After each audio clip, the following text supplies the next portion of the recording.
আচ্ছা, রুমে কেন আসলাম আমরা? রুমে কেন আসলাম? বিকজ রুমটা আমার কাছে অনেক স্পেশাল। দেখো, তোমরা পাত্র দেখতে আসছো, শুধু কি পাত্র দেখলেই হবে?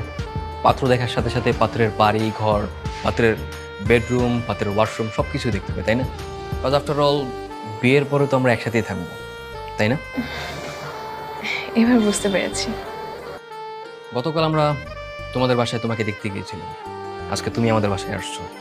সো আমাদের বাসায় এসে কি শুধু পাত্র দেখলে খারাপ কিছু না। একসাথে যখন ঘুমাবো, আমার স্ত্রী যখন রাগ করবে তখন আমি মাটিতে ঘুমাবো। আর আপনি যদি রাগ করেন তখন কি সে মাটিতে ঘুমাবে? না, সে কেন মাটিতে ঘুমাবে? আমার স্ত্রী তো এই ঘরের রানী থাকবে, সে পুরো বাড়ির রাজত্ব করবে। রানী কি কখনো মাটিতে ঘুমায় শুনছো?